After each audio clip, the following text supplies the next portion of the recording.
ಮಾತಾಡ್ತಾ ಮಾತಾಡ್ತಾ ನಮ್ಮ ವೀಕ್ಷಕರಿಗೆ ಹೇಳಬೇಕು ನಾನು, ನಮ್ಮ ಡಾಕ್ಟರ್ ಖಾದರ್ ವಲ್ಲಿ ಅವರ ಸಾಧನೆ ಅಂದರೆ ಅಮೇರಿಕಾದಲ್ಲಿ ಕೆಲಸ ನಿರ್ವಹಿಸಿದ್ರು ಕೂಡ ನಮ್ಮ ಭಾರತದಲ್ಲಿ ಒಂದು ಸ್ವಸ್ಥ ಸಮಾಜ ನಿರ್ಮಾಣ ಆಗಬೇಕು, ಇಲ್ಲಿ ಒಂದು ಆಹಾರ ಭದ್ರತೆ ಆಗಿರಬಹುದು, ಆರೋಗ್ಯದ ಬಗ್ಗೆ ಕಾಳಜಿ ವಹಿಸಿ ತಾವು ಮರಳಿ ತಾಯ್ನಾಡಿಗೆ ಬಂದು ಇಲ್ಲೇ ಸೇವೆ ಸಲ್ಲಿಸ್ತಾ ಇದ್ರ ಜೊತೆಗೆ ತಮ್ಮ ಸೇವೆಯನ್ನು ಗುರುತಿಸಿ ಇತ್ತೀಚೆಗಷ್ಟೇ ಪದ್ಮಶ್ರೀ ಪ್ರಶಸ್ತಿಯನ್ನು ನೀಡಲಾಯಿತು. ಸೊ ಆ ಕ್ಷಣಗಳನ್ನು ನೆನೆಸ್ಕೊಳ್ಳೋದಾದ್ರೆ ಸರ್? ಅದು ಅದ್ಭುತವಾದ ಸಮಯ. ಕೇಂದ್ರ ಸರ್ಕಾರಕ್ಕೆ ನನಗೆ ಈ ಅವಾರ್ಡನ್ನು, ಅದೇ ಪದ್ಮಶ್ರೀ ಪುರಸ್ಕಾರವನ್ನು ಕೊಟ್ಟಿದ್ದಕ್ಕೆ ತುಂಬ ಆಭಾರಿಯಾಗಿದ್ದೀನಿ. ಯಾಕಂದರೆ ನಾನು ಮಾತಾಡ್ತಾ ಇರೋ ವಿಚಾರಗಳಿಗೆ ಆಧಿಕಾರಿಕವಾಗಿ ಒಂದು ಮುದ್ರೆ ಕೊಟ್ಟಂಗೆ ಆಗಿದೆ. ಅಂದರೆ ಎಲ್ಲೋ ಒಂದು ಕಡೆ ನಮ್ಮ ಸರ್ಕಾರ ಬೇರೆ ಸರ್ಕಾರಗಳಿಗಿಂತ ವಿಭಿನ್ನವಾಗಿದೆ ಅನ್ನೋದನ್ನು ಅವರು ನನಗೆ ಒಂದು ಪುರಸ್ಕಾರ ಕೊಡೋದರಿಂದ ಹೇಳ್ತಾ ಇದ್ದಾರೆ.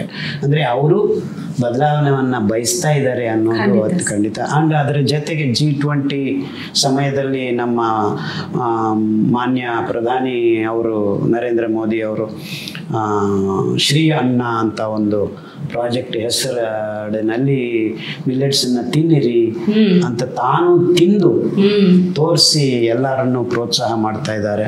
ಅದರ ಜೊತೆಗೆ ಮಿಲಿಟರಿಯಲ್ಲಿ ಈ ರೇಷನ್ನನ್ನು ಬದಲಾವಣೆ ಮಾಡೋದಕ್ಕೂ ಪ್ರಯತ್ನ ಮಾಡ್ತಾ ಇದ್ದಾರೆ. ಸೊ ತುಂಬ ಖುಷಿಯಾದ ವಿಷಯ ಆ್ಯಂಡ್ ತುಂಬ ಆಭಾರಿಯಾಗಿದ್ದೀನಿ.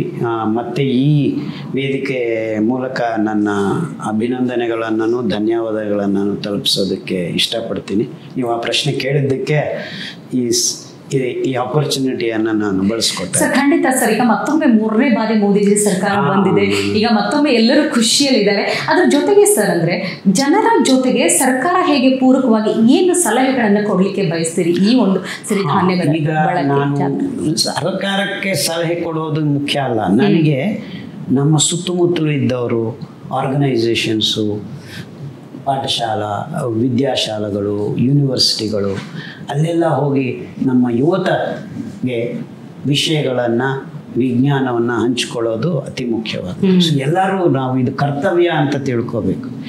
ಈಗ ನಾನು ಎಲ್ಲ ಬಿಟ್ಟು ಯಾಕೆ ಬಂದಿದ್ದೀನಿ ಅಂದರೆ ನಮ್ಮ ದೇಶದ ಜನ ನಾವು ಸರಿ ಮಾಡಿಕೊಳ್ಳದೆ ಇದ್ದರೆ ಹೆಂಗೆ ಅನ್ನೋದು ಒಂದು ಇಟ್ಸ್ ಎ ಡ್ಯೂಟಿ ಬೌಂಡ್. ಇದು ಕರ್ತವ್ಯ. ಮುಂದಿನ ಪೀಳಿಗೆಗಳಿಗೆ ನಾವು ಒಂದು ಸರಿಯಾದ ದಾರಿಯನ್ನು, ನಮ್ಮ ಭೂಮಾತೆಯನ್ನು, ಭರತ ಮಾತೆಯನ್ನು ಸಂರಕ್ಷಣೆ ಮಾಡ್ಕೋಬೇಕು. ಎಲ್ಲ ಬರಡುಭೂಮಿ ಮಾಡಿದರೆ ಸುಜಲಾಂ ಸುಫಲಾಂ ಅಂತ ನಾವು ಹಾಡ್ತೀವಿ. ಅದಕ್ಕೆ ಬೇಕಾದ ಅಂಶಗಳನ್ನು ಒದಗಿಸ್ಕೋಬೇಕು ಅನ್ನೋ ಪ್ರಜ್ಞೆ ಇರಬೇಕಲ್ಲ. ಎಲ್ಲಿ ಸುಜಲಾಂ ಸುಫಲಾಂ? ಎಲ್ಲಿದೆ ಕಾವೇರಿ ನದಿ ಮಾಯ ಆಗ್ತಾ ಇದೆ? ಎಲ್ಲಿದೆ ಗೋದಾವರಿ ನದಿ ಹರಿತಾ ಇದ್ರು ಕಲ್ಮಶ. ನೋಡಿ, ಗಂಗಾ ನದಿ ಕ್ಲೀನಿಂಗ್ ಅನ್ನೋದು ಎಷ್ಟು ದೊಡ್ಡ ವಿಷಯ. ಸೊ ನದಿಗಳನ್ನು ಸುರಕ್ಷಿತವಾಗಿ, ಸಂರಕ್ಷಣೆಯಿಂದ ಶುದ್ಧವಾಗಿ ಇಟ್ಕೋಬೇಕು ಅನ್ನೋ ಒಂದು ಪ್ರಜ್ಞೆ ಬರಬೇಕು. ಅದು ಹೆಂಗೆ ಆಗುತ್ತೆ? ನಾವು ಸಿರಿಧಾನ್ಯಗಳನ್ನು ಊಟ ಮಾಡಿದರೆ ಮಾತ್ರ ಆಗುತ್ತೆ. ನೀವು ಅಕ್ಕಿ ಗೋಧಿ ತಿಂತಾ ಇದ್ರೆ ನದಿಗಳು ಹಾಳಾಗ್ತವೆ.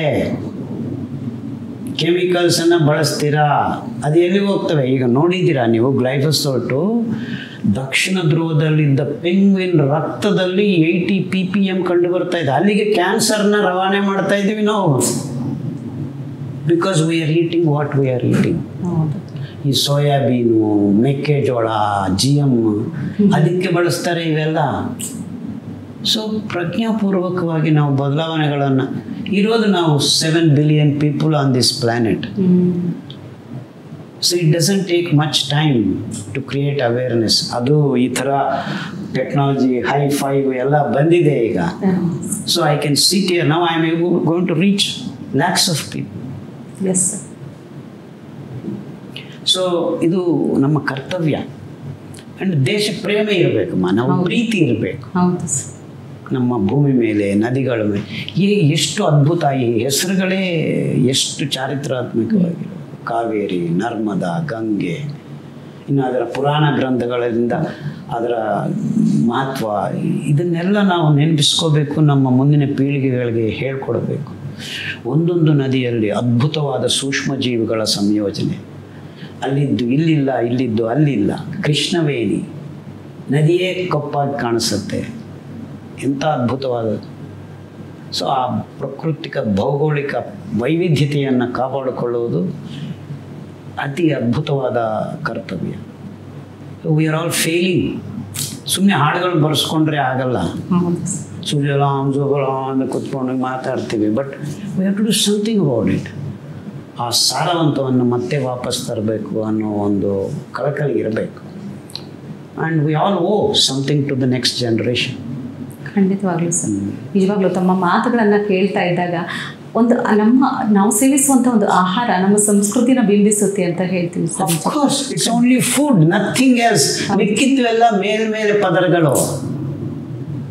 ಊಟವೇ ನಿಮ್ಮ ಸಂಸ್ಕೃತಿ, ಊಟವೇ ನಿಮ್ಮ ಸಂಪ್ರದಾಯ, ಊಟವೇ ನಿಮ್ಮ ಜೀವನ. ಊಟ ಬಲ್ಲವನಿಗೆ ರೋಗವಿಲ್ಲ. ಊಟ ಇಲ್ಲದೆ ಮಾತು ಬರಲ್ಲ, ಮಾತು ಬಲ್ಲವನಿಗೆ ಜಗಳವಿಲ್ಲ. ಸೊ ನಿಮ್ಮ ಊಟ ಸರಿಯಾಗಿದ್ರೆ ಯಾವ ಔಷಧಿ ಬೇಕಾಗಿಲ್ಲ. ಊಟ ಸರಿ ಇಲ್ಲ, ಯಾವ ಔಷಧಿ ಕೆಲಸ ಮಾಡಲ್ಲ ನಿಮಗೆ. ಸೊ ಇದೆಲ್ಲ ನಾವು ತಿಳ್ಕೋಬೇಕು. And we have bean proving it. ನಿಮ್ಮ ಊಟ ಸರಿಯಾದರೆ ಎಲ್ಲ ತೊಂದರೆಗಳು, ಈಗ ನೋಡಿ ನಮ್ಮ ಉತ್ತರ ಕರ್ನಾಟಕ ಬಡ ರೈತರೆಲ್ಲ ಫೋಕಸ್ಗೆ ಬಂದಿದ್ದಾರೆ. ನಾವು they are able to sleep well. ಒಂದಿಷ್ಟು ದುಡ್ಡು ಬರ್ತಾ ಇದೆ. ಯಾಕಂದರೆ ಬೆಂಗಳೂರಲ್ಲಿ 38 ಲಕ್ಷ ಜನ ಡಯಾಬಿಟಿಸ್ ಪೇಷಂಟ್ಸ್ ಇದ್ದಾರೆ. ಎಲ್ಲರೂ ಈಗೀಗ ತಿನ್ನೋಕ್ಕೆ ಶುರು ಮಾಡಿದ್ದಾರೆ. ಈಗ ಎಲ್ಲ ಬೀದಿಗಳಲ್ಲಿ ಸಿರಿಧಾನ್ಯಗಳು ಸಿಗ್ತಾ ಇವೆ ಬೆಂಗಳೂರಲ್ಲಿ. We have been working tirelessly for the last 30 years. ನನ್ನ ಆಸೆ ಏನಂದರೆ ಪ್ರತಿ ಸಿಟಿಯಲ್ಲಿ, ಭಾರತ ದೇಶದಲ್ಲಿ ಪ್ರತಿ ಸಿಟಿ ಅಲ್ಲ, ಹಳ್ಳಿಗಳಲ್ಲೂ ಈ ಸಿರಿಧಾನ್ಯಗಳ ಒಂದು ಮೇಳ ನಡೀಬೇಕು. ಇನ್ಫ್ಯಾಕ್ಟ್ ರೋಡ್ ಮೇಲೆ ನಾವೇ ಇಡ್ಲಿ ಸಿಗಬೇಕು, ಎಲ್ಲಿ ಬೇಕಲ್ಲಿ ಕೈಗೆ ಸಿಗುವಂತ ಸಹಜವಾಗಿ ಈಸಿಯಾಗಿ ಸಿಗಬೇಕು ಅನ್ನೋ ಆ ನಿಟ್ಟಿನಲ್ಲಿ ನಾವು ಕೆಲಸ ಮಾಡ್ಕೊಂಡು ಹೋಗಬೇಕು ಅನ್ನೋದು ನನ್ನ ಆಸೆ.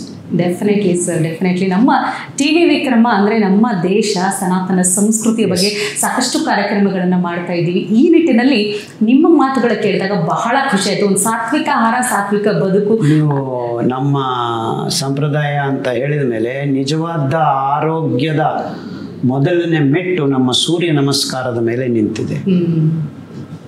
ಮೈತ್ರೇಯಿ, ಪುಷ್ಣ, ಖಗಾಯ, ಭಾನು, ರವಿ, ಆರ್ಕ, ಭಾಸ್ಕರ, ಇವೆಲ್ಲ ಹೆಸರುಗಳು 12 ಹೆಸರುಗಳು 12 ಫ್ರೀಕ್ವೆನ್ಸೀಸ್ ಆಫ್ ಸೂರ್ಯೋದಯ ಸಮಯದಲ್ಲಿ ಆ ಪ್ರಭಸ್ಸು, ಉಷಸ್ಸು, ಅರುಣ, ಪ್ರಭೋದಯ, ಉಷೋದಯ, ಅರುಣೋದಯ, ಸೂರ್ಯೋದಯ, ಈ 4 ಘಟ್ಟಗಳಲ್ಲಿ 3 ಫ್ರೀಕ್ವೆನ್ಸೀಸ್ ಅವು ನಮ್ಮ ಆರೋಗ್ಯಕ್ಕೆ ಅಂಟುಕೊಂಡಿದೆ.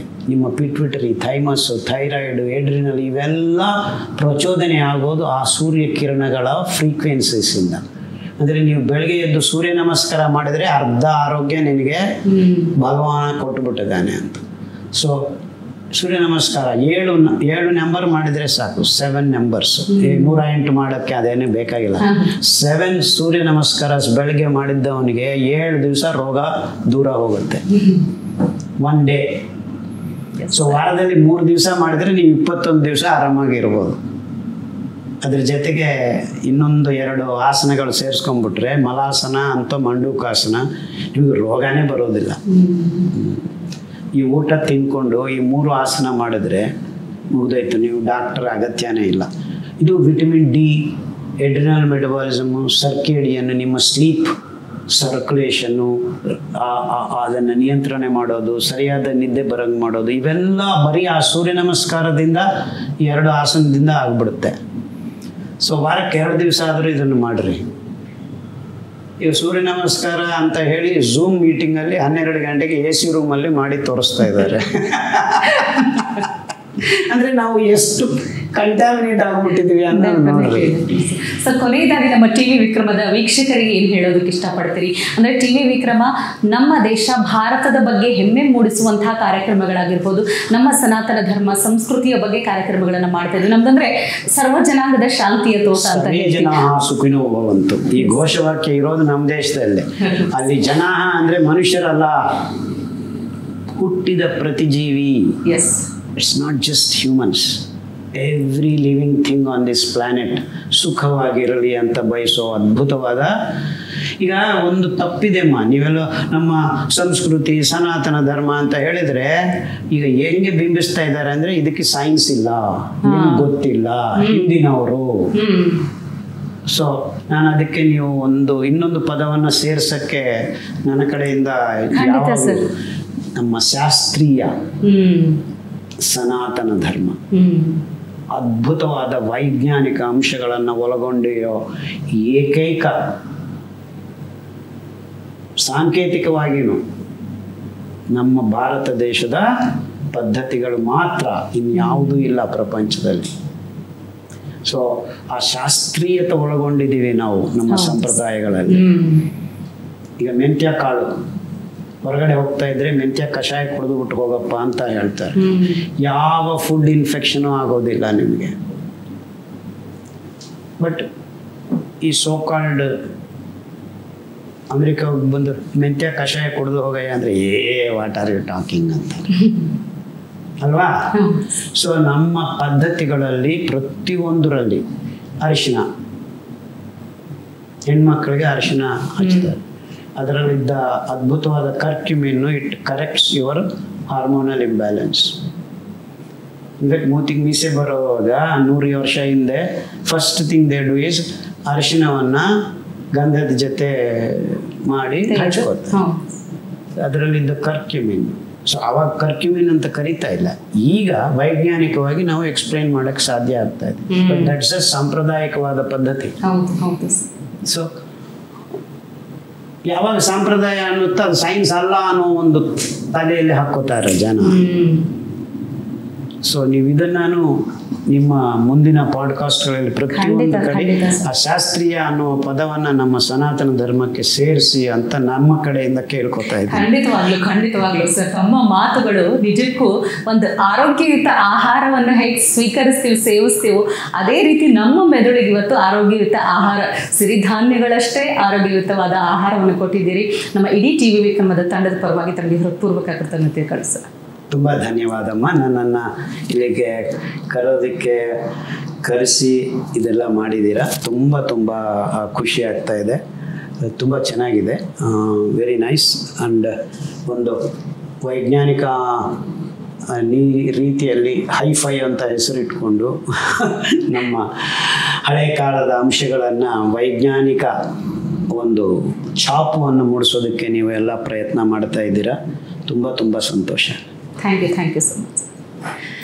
ನೋಡಿದ್ರಲ್ಲ ವೀಕ್ಷಕರೇ, ಸಿರಿಧಾನ್ಯಗಳ ಸೇವನೆ, ಸಿರಿಧಾನ್ಯಗಳ ಬಳಕೆಯಿಂದ ನಮ್ಮ ದೇಹದ ಆರೋಗ್ಯ ಮಾತ್ರವಲ್ಲ, ಇಡೀ ದೇಶದ ಮೇಲೆ, ನಮ್ಮ ಪರಿಸರದ ಮೇಲೆ, ಪ್ರಕೃತಿಯ ಮೇಲೆ, ಜಲ ಸಂರಕ್ಷಣೆ, ಅರಣ್ಯ ಸಂರಕ್ಷಣೆ, ಅಂದರೆ ಎಲ್ಲವನ್ನೂ ನಮ್ಮ ಊಟದಿಂದ ಬದಲಾಯಿಸಬಹುದು ಎನ್ನುವಂತಹ ಸತ್ಯವನ್ನು ನಾವು ಇವತ್ತು ತಿಳಿದುಕೊಂಡಿದ್ದೀವಿ, ಅರಿತುಕೊಂಡಿದ್ದೀವಿ. ಇನ್ನಾದರೂ ಅವರ ಆಶಯವನ್ನು ನಾವು ನಿಜಗೊಳಿಸೋಣ, ಸಾರ್ಥಕತೆಯನ್ನು ನೀಡೋಣ ಅಂತ ಹೇಳ್ತಾ ಇವತ್ತಿನ ಕಾರ್ಯಕ್ರಮ ಮುಗಿಸ್ತಾ ಇದ್ದೀನಿ. ನಮಸ್ಕಾರ. ಟಿವಿ ವಿಕ್ರಮ, ದೇಶ ನಿಮ್ಮ ಕೈಯಲ್ಲಿ. ಈ ಕಾರ್ಯಕ್ರಮ ನಿಮಗೆ ಇಷ್ಟ ಆಗಿದ್ದಲ್ಲಿ ಲೈಕ್, ಶೇರ್ ಹಾಗೂ ಕಮೆಂಟ್ ಮಾಡಿ. ಟಿವಿ ವಿಕ್ರಮದ ಕಾರ್ಯಕ್ರಮಗಳನ್ನು ನಿರಂತರವಾಗಿ ವೀಕ್ಷಿಸಲು ಸಬ್ಸ್ಕ್ರೈಬ್ ಮಾಡಿ, ಬೆಲ್ ಐಕನ್ ಒತ್ತಿ.